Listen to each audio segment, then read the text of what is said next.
about the, as you guys hear, this is being recorded. Okay. We want you guys to find out more about things that are happening here in the country that we reside in. Ever since last year, because of COVID, everybody has been stuck sort of in the country, but which is good and bad. But it's also been very exciting because people have been out exploring and just learning more about whether it's the deserts, the mountains, some of the Sabka lakes.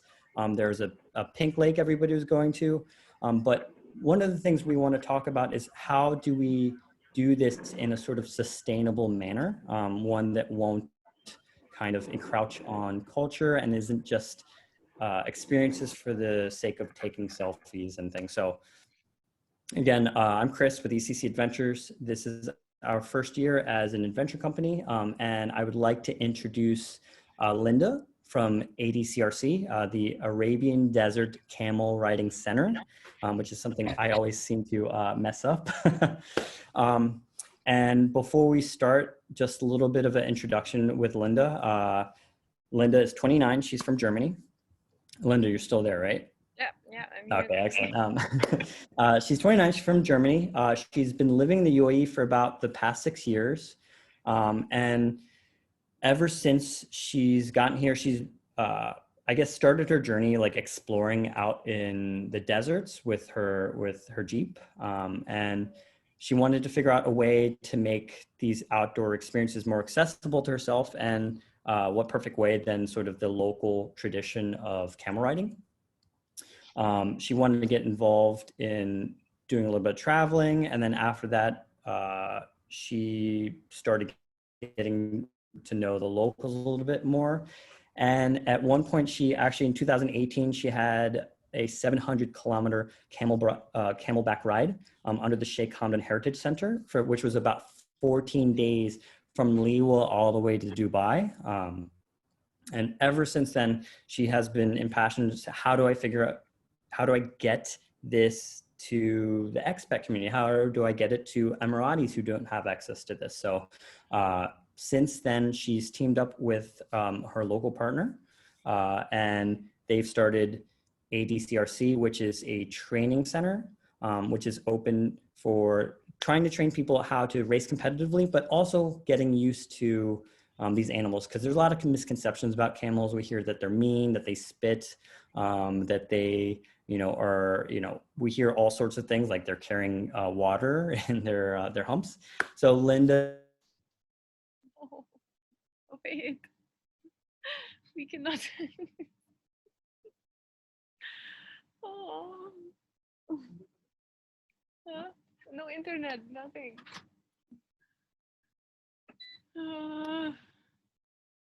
Okay, inshallah.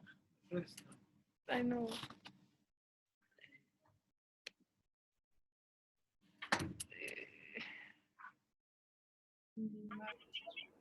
At the camel riding center, the electricity actually cut out. So that's what they're doing right now. Hold on, let me see if. Yeah, I'm back. I don't know if you can. Okay, all right, perfect. Sorry about it. No problem. That was an epic gap between my introduction. So if you want to take it away from me. Yeah, okay. So let me just go back to sharing my screen. Okay. And apologies for this little lapse. Mm-hmm. Okay, so yeah, thank you so much, Chris, for having me and giving me the chance to talk a bit about what I do and what we do at ADCRC. So yeah, as Chris already mentioned, I ride camels, discovered it as a hobby and passion, and now we are here to bring that to more people. Obviously, this wasn't what I came to the Emirates for. I still have a day job where I work as a revenue manager, and I wear a suit during the day, and then we go and train in the afternoons, just like today, or early mornings and weekends. So yeah, we are the first licensed school for camel riding in the UAE. It's a very small community still, but we've seen lots of interest from people from all walks of life to learn more about what we do. And yeah, the great thing is that like exploring can have all shapes here in the UAE. And I think as a expat here, it's our duty to really get to know our country, our current. So yeah, I started exploring, like Chris mentioned earlier, by car mainly. So really taking the back country roads, and there are plenty actually. We don't always have to take the fastest, but we can always go on a smaller road and take our time. And I think that's kind of the secret to it. Chris asked me like, what helped me getting to know UAE better, and that for me that was going more slowly. So taking time, really sitting down maybe with someone. Here on this small picture in the corner you can see myself with a family friend from Germany who was visiting, and we had tea with outside the mosque on the square with a bunch of older men who always meet there and always drink tea, and they've had some great stories to share. And yeah, we exploring and traveling doesn't always have to be overseas. There's a lot that we can discover within the country. All right. So I wanted to, so just guys, just let you know the format about this. I'll ask a few questions. If you guys have any questions, feel free to raise your hand, with a thumbs up, or send something in the chat and ask Linda. And then at the end, we'll have sort of a Q&A if there's anything that maybe previously she said about, or that she hasn't mentioned and you're curious about. But one of the things that I wanted to ask was, so with everything in regards to COVID-19 and the pandemic, putting a standstill to life as usual, where usually people, expats, they come here, they wait for their holiday, and then they travel back home, and they'll go to the Maldives or they'll go somewhere else. We've actually found that sort of a surge in both Emiratis as well as expats exploring more and more of the country, whether that's the mountainsides or the deserts, the cities, especially the smaller cities. And we haven't really seen that sort of travel boom here, at least within the local community, and it's shared on social media as much. How has social media also seemed to encourage people into new experiences? And what are your thoughts on this sort of boom that's led by Instagram and Facebook and so on? Yeah, I think it really increased. I don't know if it was fueled by the pandemic and not being able to travel abroad, or it's just a natural expansion or explosion almost in like local travel. And I think generally that's a great thing, because yeah, I believe we should know our home country where we live at the moment, and we should visit those, you know, let's call them secondary cities, or also villages, and different landscapes, because it brings also somehow, you know, economic benefits for these regions, which are not as populated as, let's say, Dubai or Sharjah. So if you travel to the other coast and you spend some time in Khor Fakkan and you eat there in a restaurant, it obviously helps the economy there. But then, and that's really lovely. And also knowing the environment, I think it's very healthy for your mental health, to relax, to know more about yourself, like challenge yourself physically by going on a bit, you know, on a hike, for example. That's beautiful, and I think that should definitely continue. Where I see a bit of where I have my reservations towards, so it's just how people approach it, and how do they take care of like leaving things behind. You know, we've obviously the environment needs to be respected, and we should not leave lots of trash behind, or vandalize petroglyphs which have been there for thousands of years. It's not meant for you to also write your name, you know. So that's obviously a risk, and where I appreciate how liberal the country actually is, that you can simply go. I mean, where else can you just take a turn off the road if you have the car for it, and cross through the desert, or take a mountain track, in Ras Al Khaimah or Fujairah, and you can just literally go where you want, because there isn't such a restriction on property. But I think we are risking that liberty by having more people going outdoors and not really looking after their own stuff on the way out. So that's obviously a risk to it, which I think why it's really important to have that channeled through certain providers and companies like ECC Adventures, for example, where unexperienced people can join groups and be sort of a little bit supervised at the end of the day, or educated first of all on how to approach the outdoors, because also the environment here might be more harsh than it is from people where what they're used to back home. So we always see an increase in incidents in people getting lost in mountains, not having the right equipment.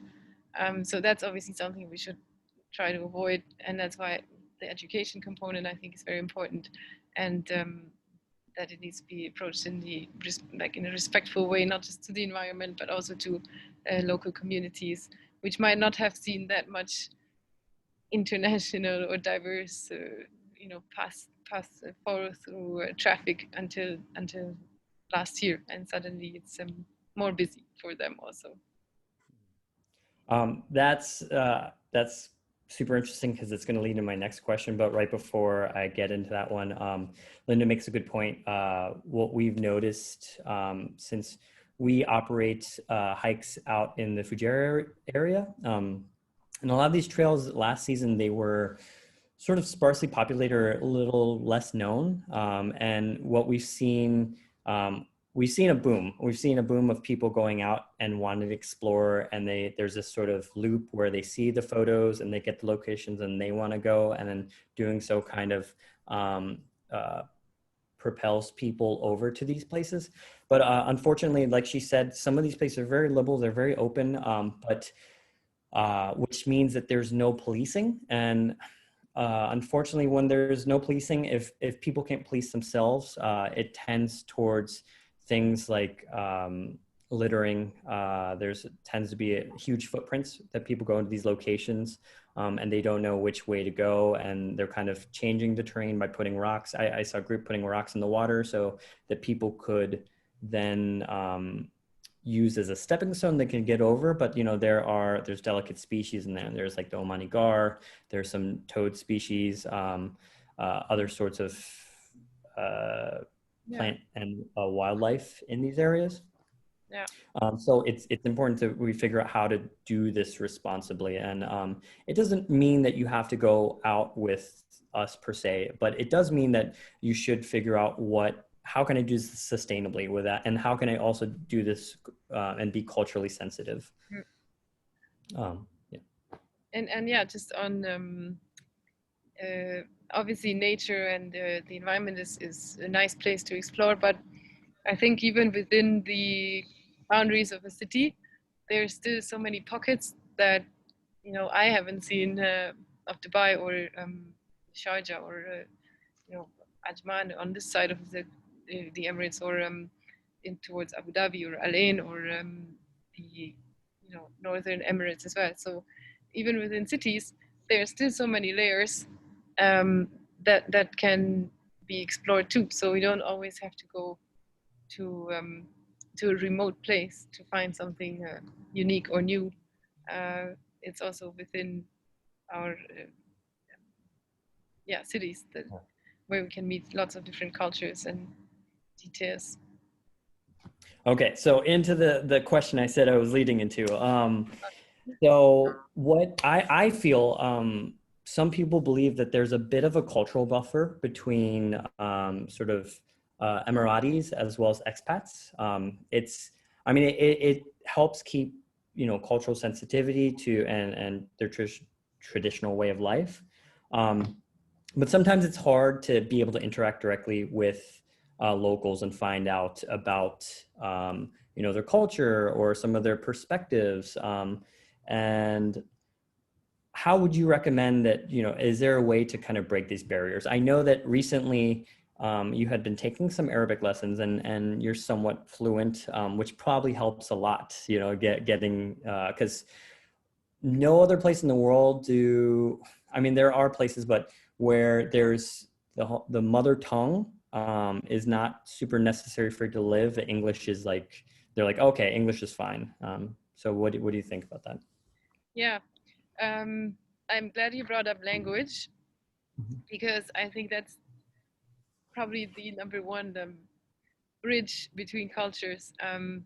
And yeah, so I'm far from fluent, but having a little set of some things to say to someone in Arabic, especially while you're out in a city where maybe English is really not that much in use. So of course in Dubai, English is widely known by most people, but if you want to actually explore beyond that, then knowing a few things in Arabic has definitely helped me connect with people. And it's as simple as a greeting, or how are you, and these are all sentences. I think we hear them often, even in our daily life, even if Arabic isn't our way of our natural way of communicating. So saying something in Arabic to someone who wouldn't expect it from you, it just makes them it shows you're interested, and then naturally they'll be like, oh, that's nice. So it helps connecting to people. And yeah, just for me, it was, like I mentioned earlier, really taking time. So observing how the locals do it, not to they say, like, when in Rome, do as the Romans, but not as to imitate, but rather to like just observe and find, like, with a lot of curiosity, eat, maybe try out the restaurants where all of them eat, because it must be good, right? If everyone goes there and eat. And then it's maybe unusual that in that restaurant people eat from a big rice dish and you sit on the floor. But if you approach it with a very open mind, without putting things in categories or saying like this is them and this is us, you'll naturally find yourself sort of flowing in between. And I think that's kind of important to not even make up this category or this boundary in your head to start with. So as soon as we consider them like this is the local community and we are the expats, you already kind of created a natural, or not natural, like actually an artificial boundary in the way you you consider your surroundings. So and that's maybe because I've picked up some hobbies that obviously are a bit more predominantly Emirati, or part of this Bedu culture. That also helped, obviously, but also just observing, asking questions, going to groups that are mixed. Like, I'm sure even on your hikes you have very diverse attendance. So just go with curiosity, without stereotypes or without assumptions, and really meet anyone as a person, not as solely associated to a certain nationality. I think that's one thing, and to really try try the stuff that that are very common, that are common for them and for traditional ways, or so when it comes to, for example, dress, it's also important, I believe. If I'm out exploring, I would always consider where I'm going, and if I'm in a city or in a place where I can assume that maybe there will be more higher, Muslim population, or more, Arabs, then surely I should also not go in my short pants that I would usually wear to the beach, for example. So that way you already kind of bring yourself closer to,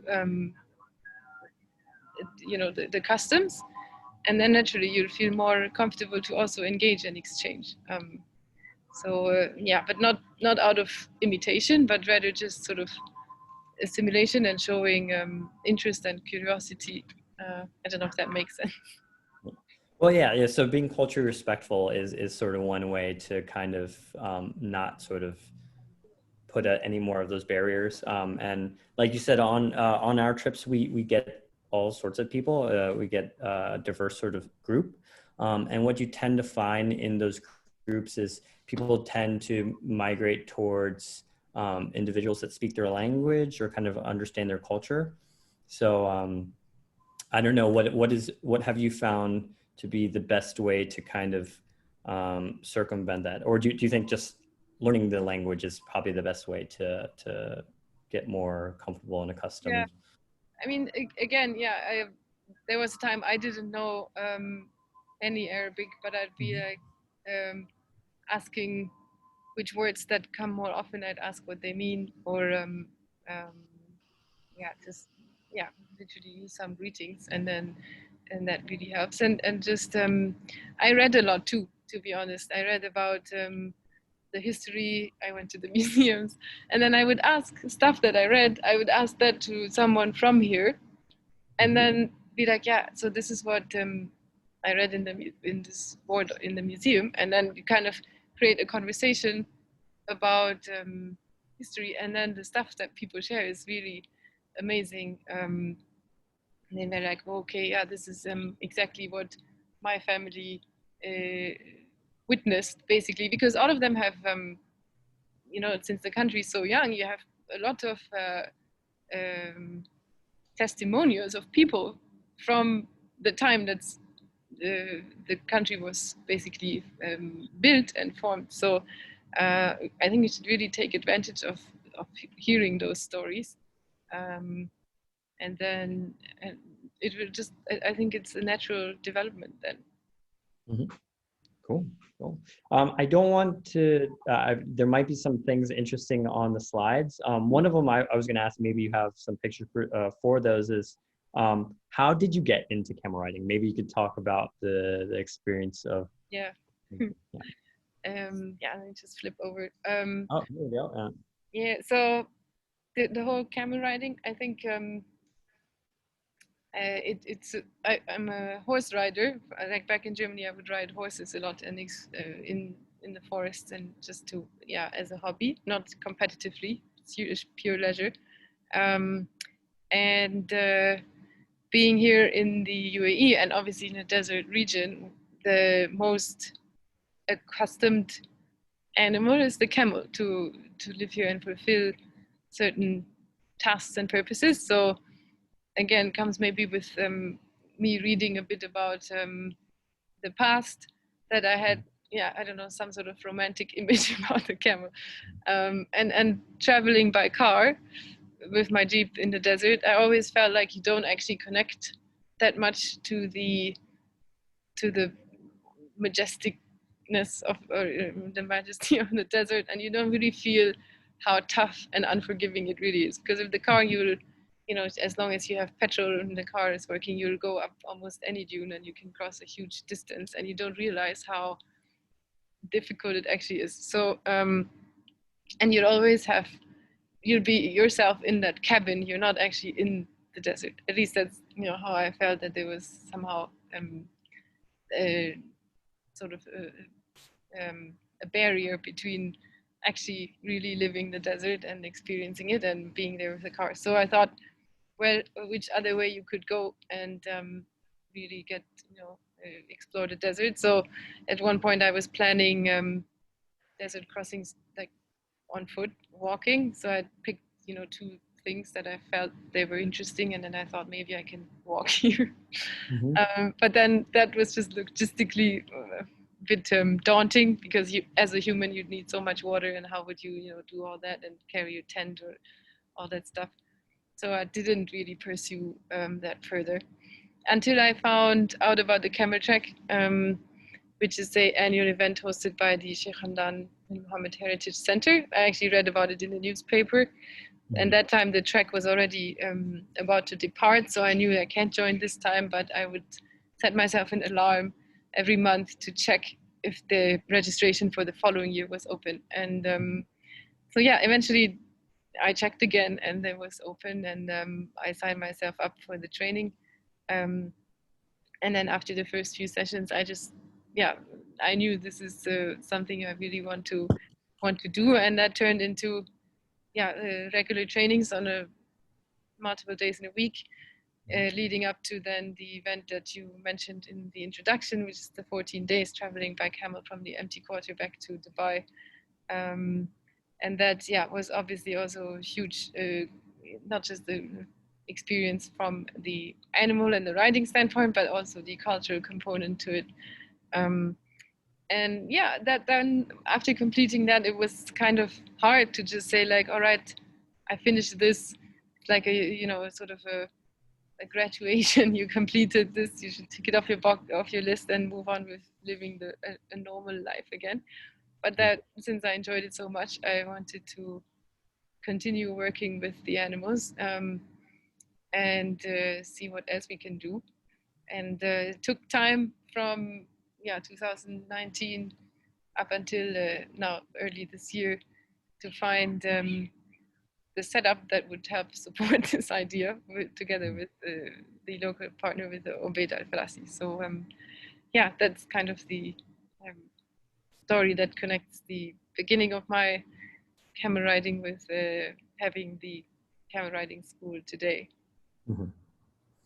Yeah, so Obeid's a great guy.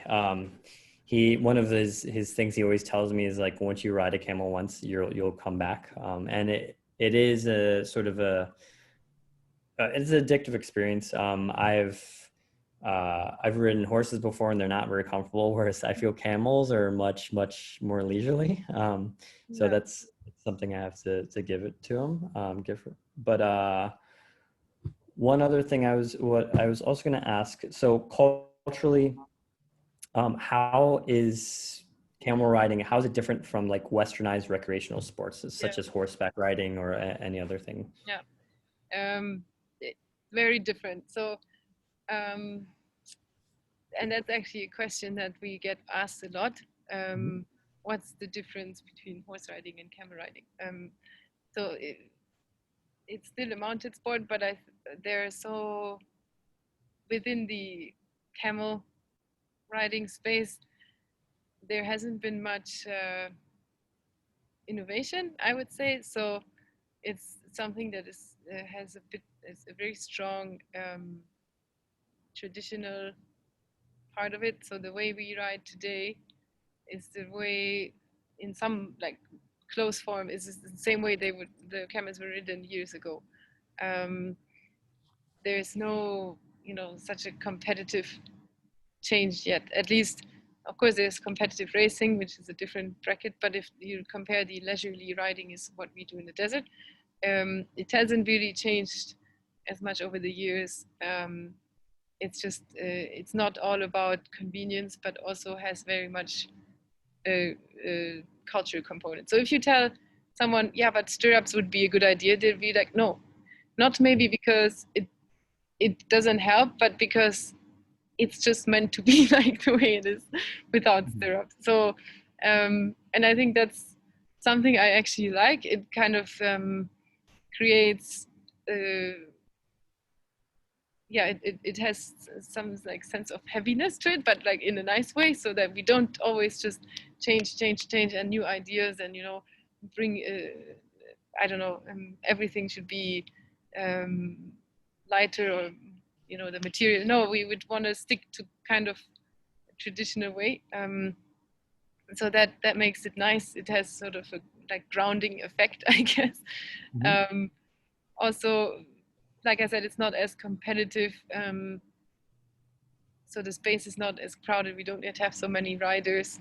It's a lot more about spending time. Like if I compare riding horses here in the UAE on desert hacks versus a camel on a desert hack with a horse, is like, oh, let's go, canter all the way and up the dunes, and like keep the animals will just come back drenched in sweat and being super exhausted. Versus when we go with the camels, the excitement is a different way. It's not about the speed as of such, even though camel, when we train our racing team, yes, we canter, but that's not the core of the skill or the hobby. So it's more about can you, navigate? Can you sit your trot, which is also a bit more challenging than on a horse? And can you like stick to the group? Can you navigate through dunes where it's like steep or not steep, similar to, you can't just go straight in the desert. You have to like find your way around. So that makes it a bit more calm as well. And you just have to come with time, because we move slower.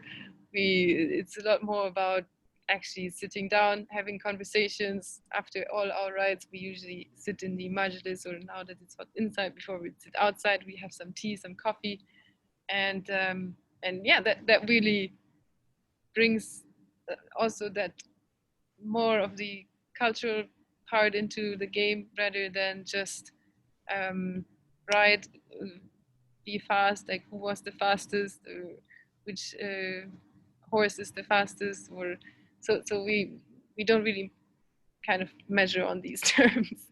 It's more about like time and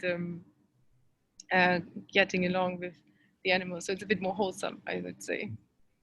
Okay, so it's more about the sort of holistic overall experience that's mixed with like the cultural aspects, not just, okay, what is our objective? Are we racing? Are we getting to this location? Yeah, exactly. Obaid actually showed me this this interesting video, because as most of you probably know, they had introduced camels to Australia back when they were trying to explore, when they first colonized. So camels have actually become a tradition somewhat over there, and they were showing the ways that they race over there, and it's like jockey style. So there's a guy racing on top, and it's very different. But yeah, stirrups, yeah, exactly. So it's like a westernized version, whereas here they've kind of kept the traditional practices of just keeping it simple. Yeah, so it's funny how it's just two different aspects of the same cultural sport have diverged depending on location. Yeah. Definitely. And that's, if you ask about boundaries again, like here, this is what I love about our center, is because I think we really make these boundaries very, fluid somehow, and we try to actually drop them as much as we can. So inviting people obviously to experience the camel ride, but also kind of making it like a subtle statement that we do ride barefoot. So simple things as walking barefoot in sand is somehow sometimes a new experience for people, and I love seeing it. Or sitting on the around the majlis, where we obviously don't have chairs, we sit on the cushions. So I notice how the first people who are not used to it be like, oh, I don't even know how to sit here on the floor anymore. And then they get very comfortable. And I love how that really makes people relax, and they realize at the end of the day, it's actually nothing is different. It just has a different, I don't know, instead of a chair we sit on, or a sofa we sit on the floor, but at the end we just want to go and be comfortable and have tea. So that's something nice about the center, that we see those like people really connect between the cultures, if you want. Cool. One of my last questions, and then there might be some other things that you'd like to mention before we open up to Q&A, was how has getting involved in this sort of culture and in this sort of sport sort of change your cultural viewpoints? Like we have a lot of like perspectives we grow up with, and how has this expanded sort of the cultural relativism or understanding of not just people in this country, but people maybe in the region or even other expat communities you've come across? Yeah, so I think definitely it had an impact. I don't think I'm the same Linda that came 6 years ago Yeah, and yeah, wanted to stay for 6 months and leave. And now it's 6 years and I'm not planning on leaving. So yeah. um, it would be strange if it didn't have an impact. And I mean, you can even, the impact is as apparent as, you know, me wearing the headscarf, the safra every day, pretty much when we ride, or riding a camel. So I think one of the key takeaways, as in from a cross-cultural exposure point of view, is really that there is absolutely no need to create rankings in our heads, and to seeing another culture definitely helps you reflect on your own, also critically, and say, like, I was raised this way, but that doesn't mean that I would have to uh, always say this is the best, because obviously there are so many ways you can live a life and structure a society, and you know, as a community. So uh, really postponing judgment is, I think, a really big thing. Um, Removing assumptions to start with, and it just goes as far or as simple as, um, if you encounter people who don't speak English as fluently as you, it doesn't, this doesn't qualify or, you know, say anything about sophistication, for example. But I see that as being often a form of judgment. Yeah, but this person doesn't know English very well, so he's not educated. Like, but that's really, I think, very wrong to make such an assumption. It's just about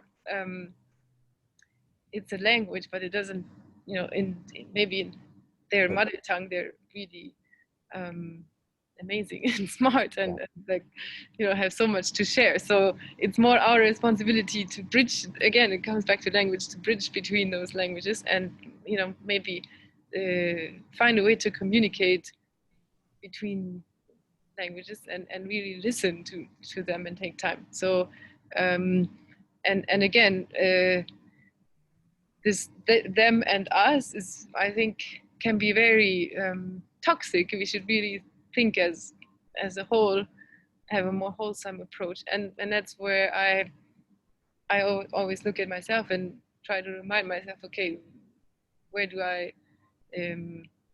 like, am I still on track with this, or do I judge too much?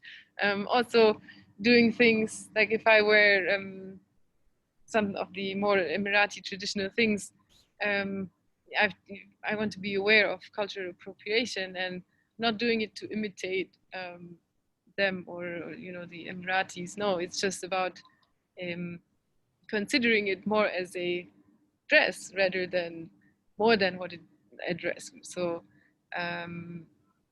these are kind of the aspects. And yeah, I really embrace some of the the things that's also being quite nice. Like, I like the way things don't have such a fixed schedule here in the Gulf region. For example, I find it quite practical, especially when we talk about camel riding. Now we always practice just before sunset. So if I give you a timing as per the Western way, which would be, you know, in February, just before sunset was maybe 5 o'clock. Now just before sunset is 7. So the much easier way would actually be like after Asr prayer, or, you know, Maghrib or whatever. So this is kind of the way where you realize, like, there are very practical ways to or very useful ways by using other ways too. So I hope that makes sense. Like, you really realize there's a really good logic to using a timing based on the way of the sun goes, rather than a fixed 5:30, because that, you know, if it's about the sun and the light, then we should, it's everyone knows the prayer times as well. So Maghrib and sunset, for example, which naturally moves through the year, is quite handy Mhm. to express when we meet for training. Mhm. Cool.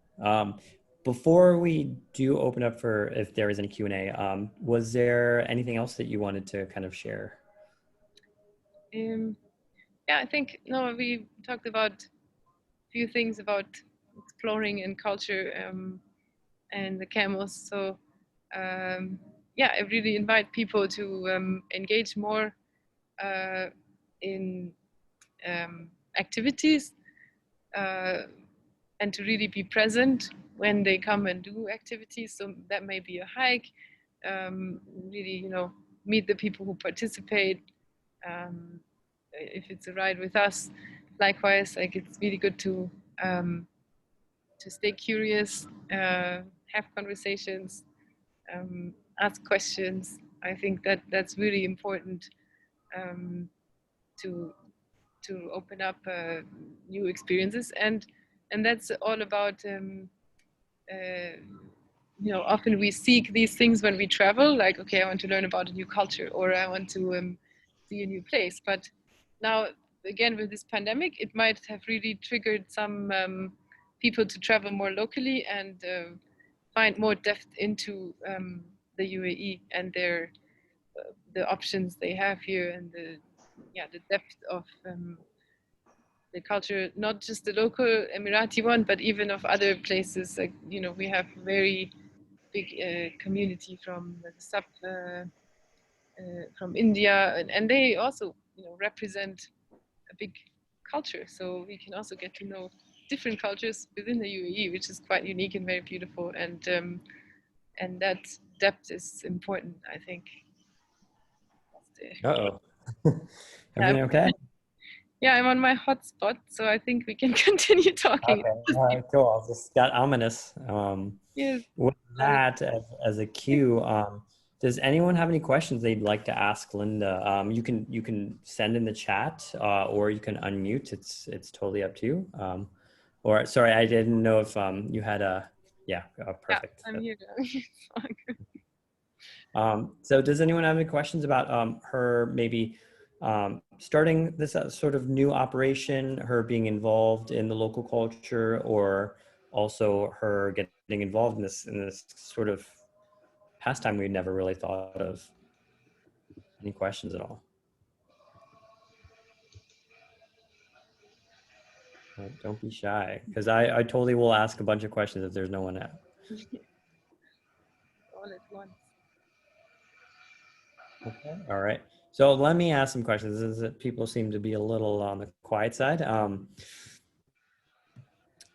So I had a bunch of someone had told me it was an ecologist that at one point there was sort of a deficit of camels, and they had imported them back from Australia. Is that true? Do you know? Yeah. Yes. So there's many discussions on uh, the pure breed of Arabian camels.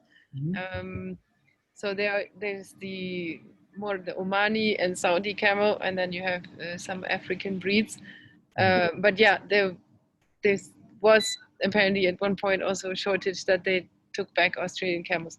Now even you can import them from Australia, but there are some uh, restrictions, as in like when it comes to racing, because they do try to like find a sort of breed or which is more local to the UAE. But again, because borders weren't drawn the way they are drawn now, and obviously camels crisscrossed a lot, and so it's different to a horse that you can just say like, okay, this is a UAE type of camel. Initially, it was more an Omani / Saudi mix.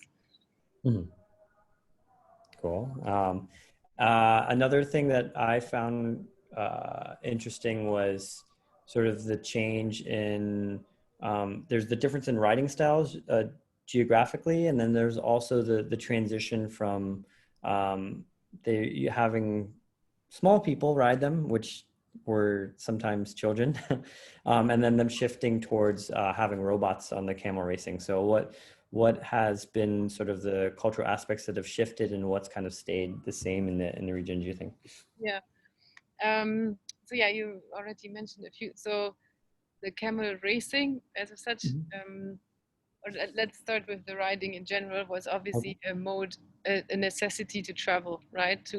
So from bringing goods from the ports, say Sharjah / Little Dubai back in the day, Yeah, yeah. towards the Liwa Oasis or towards Al Ain, say rice, like lots of things were obviously had to be imported because of the less fertility in the land. So everybody would ride camels, even the women would ride and transport goods as a caravan if they needed to. Then the racing was a cultural, or was a tradition for a celebration when it came to somebody got married. So the host or the family that was hosting the wedding would host a race, and then also very high members of the society would race against each other just for pure entertainment. That was, yeah, back in like up until 50s, 60s. And then it got more competitive. And what's the number one thing that influences speed is obviously the weight on the back of a camel, which then meant they would look at having someone else ride instead of the owner of the camel, somebody smaller, somebody younger. That led then to children, which we was a dark chapter of camel racing. Eventually in 2005, that was then replaced by the robots, and the racing with young, minors was abolished. But now, which is a really good thing. What that meant is that it, might have marginalized the riddance, camel riding or racing with riders a bit. But there's still a lot of heritage races or races for UAE national boys around the Emirates. We just don't really know about it because we don't follow that type of news outlets that publish the results. So yeah, that's kind of how it changed over the years. I believe now with much more interest from the younger generations, from a much more diverse demographic, I really hope that it brings back the camel riding at a pure leisure, but also in a sustainable way. And yeah, I have just one question in the chat from Emma. Yeah, where we see our business going. We see it growing, and we want to really diversify in what we can offer. So we're now hitting let's say the low season or the off season because it's hot. So that really limits our activities to sunset and sunrise, as I just mentioned. But once we hit November, December, January, we are looking to host multi-day treks with the people who have been training over the summer, because we really want people to be prepared physically for such a participation. We are looking to have that female racing team ready to participate in races across the Emirates. We hope to simply offer more capacity. I mean, we have 8 camels at the moment, which sometimes is a bit tricky because you always have obviously one guide. Depending on how advanced the people are, we need 2. So that leaves 6 camels for visitors. So yeah, we want to grow organically, and really engage a very diverse community, from expats, from Emiratis, and connect all of them through the passions for camels. And yeah, we are building some connections to Qatar and Saudi, and yeah, who knows, maybe we'll have a little international racing series in the future. So yeah, we have lots of dreams. Let's see which ones will materialize. Cool, awesome. That's an awesome question, Emma. Does anyone else have any questions? I've got a few more, but I don't want to take up the space. Is there anyone who has a question? I have a question. Many people come to Dubai or the UAE and get very much entrapped in the life of Dubai and the beach clubs and stuff. What would you say was the pivotal sort of moment or interaction or something like that that really sparked your desire to go and explore and understand and really engage in the local culture beyond a superficial level? I don't know if there was like a very pivotal moment. It's just I really worked towards not feeling like in my time in the UAE. I don't really know how long it will be, but I didn't want to feel that it was, you know, just temporarily. So I really had like, I don't know, my approach to living here was to like, I would never excuse myself saying like I have to do this because I don't know how long I'll stay. I really wanted to be here by really being here. So give the to be part of it, to come, yeah, be part of the community, not just with a sense of I'm just here for a little while, or this is a temporary thing and then I'll go somewhere else. It's just because we don't really determine how long we are here. So I wanted to really give it as much depth as possible, I think, and feel a little bit rooted, I guess. I didn't want to just be yeah, like chasing one weekend high after another, but to kind of build my own foundation.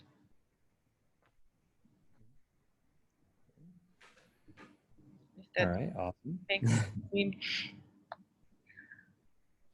All right. Does anyone else have any questions? Any questions? The floor is open. Thank you, Wasim, for that. All right. One thing I want to ask, could you tell us about the all-female racing team? Yes. So, yes, we are now 6 girls, and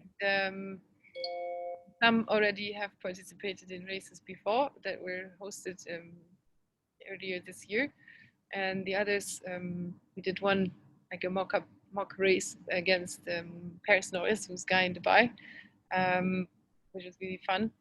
So as I mentioned earlier, there are still races for male Emiratis, but there are no races for women, and there was no platform for women to train to start with. So it's like, I always refer to it as a chicken and egg. So a situation like what came first. Right now, we don't have races because we also didn't have female riders. So who would host a race? So now we said, okay, we'll build the foundation. We train the ladies, and then we'll go and host the race season starting in October. And yeah, this is all female because we really felt like women needed some extra support to get that off the ground. And yeah, we are the facility to allow them to train safely, and we take care that, you know, that it's not just get on the back of a camel and fly down the track. No, we really want to we train to have a solid foundation to sit safely and securely, but also know about the animals and know about how to take care of them, how to place all the gear, and then they'd be good to go to ride. Just today, like on Tuesdays, we have our racing team sessions. So sorry, Mandy walked in. So we are practicing on Tuesdays with the racing team, and that's really exciting because it's very unique. It feels different than racing on a horse. The distance is 1,000 meters, so not too long. We'll see if we can build on top of that. We invite more ladies to join us, and yeah, be part of the team. Okay, awesome. So we're getting about, oh, looks like we got, okay, wonderful talk. Yeah, there's one question. Okay, awesome. Okay, who's supporting? All right, so we got a comment from Michael, that's cool. And then a question, who's supporting you in the idea of an all-female team? Does it come with obstacles? Nice question.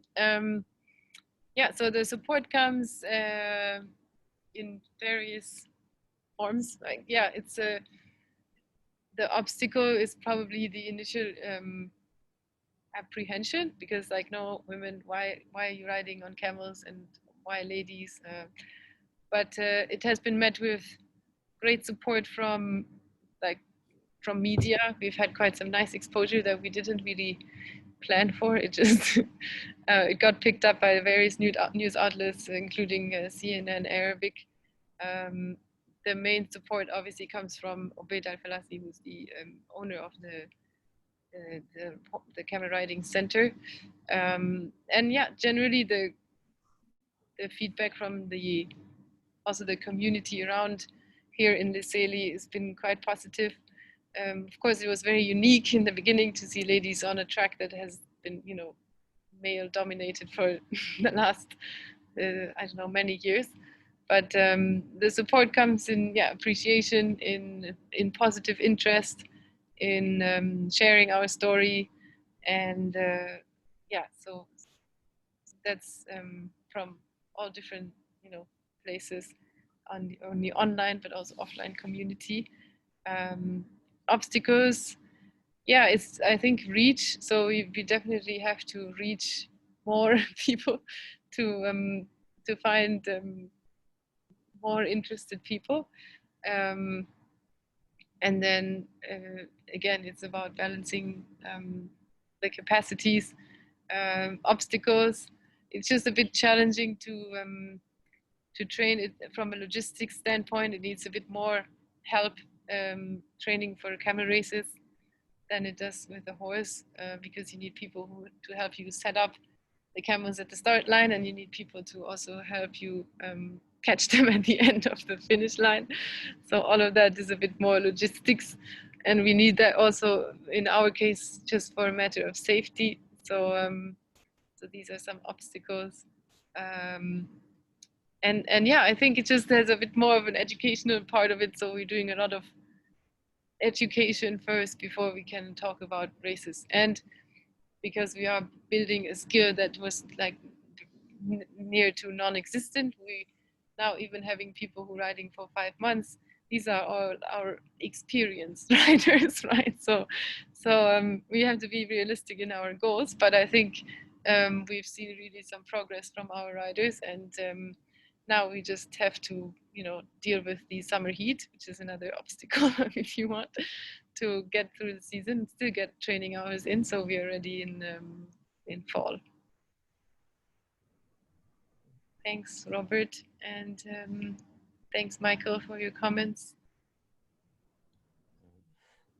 We also reached just about 9 p.m. Yeah, it's about 9 p.m. Any last questions before we sign out for this? Can you hear me? Yeah. Yeah. Okay. So yeah, I think it's a good point that I think, if I understood it correctly, that even CNN Arabia picked up the story. Yes. Okay, good. And okay, just another question. Do you have like a particular sponsor in the background? I'm not sure if you mentioned it, maybe. Yeah.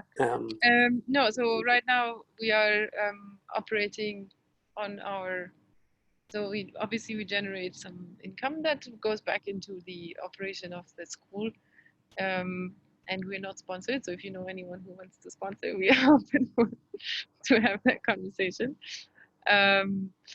Yeah, so yeah, it's an organic growth so far, and yeah, if anyone wants to get involved, we surely will find a way to use that those contributions. But yeah, so far no, it's except for the people who are part of the school and center, no, there's no sponsor. And then we have one more question from Emma. Yeah, so all the school camels we have are male, the ones we use to train the students, simply because they're stronger as well, and yeah, more fit to carry weight. I rode also female camels before. They are a bit more moody, I would say. So yeah, I prefer actually riding the male camels because they're a bit more predictable and less moody. But obviously they're also stronger. So physically, if you have a strong male camel, it needs some physical strength to control if they are on the faster side. But yeah, that's kind of the difference. So I think that wraps up our timing. I think we're hitting about the hour mark with the late start. But if you guys have any more questions for Linda, feel free to visit ADCRC. They've got an Instagram. You can also message them at, your guys, it's hello@adcrc.me. Yeah, that's our email. Yes, so you can always drop us an email. Yeah, our website, it's still a little better, but yeah, you'll find some information on there, adcrc.me. Our Instagram, so it has the same handle, adcrc.me. Yeah, my personal account, I think, is linked also on ECC Adventure.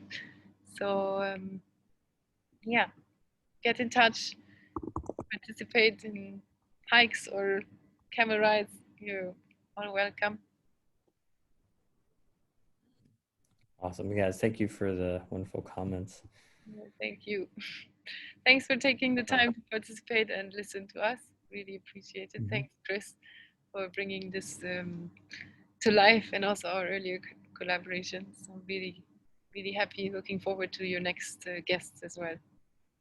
Of course, and thank you for being the first one on this series. Just in case you guys want to support either organization, we've got a midnight hike that goes into sunrise coming up on this Thursday. That'll be in Al Gamor, southern Fujairah, and Linda's also got, I'm not sure, they might be sold out, but you've got a moonlit hike on Wednesday, I believe, and then a fun recreational hike or camel trek on Saturday. That's correct? Yeah, so the moonlight or the moon ride is already booked. Okay. Cool. But yeah, watch our updates, and then weekends we're also open. Okay. Excellent. Yeah. With Chris for the moon. Yeah. Oh. Yeah, I mistook the moon on our last event. That was a little embarrassing. But also we've got a speaker on our next episode. It's going to be next Saturday.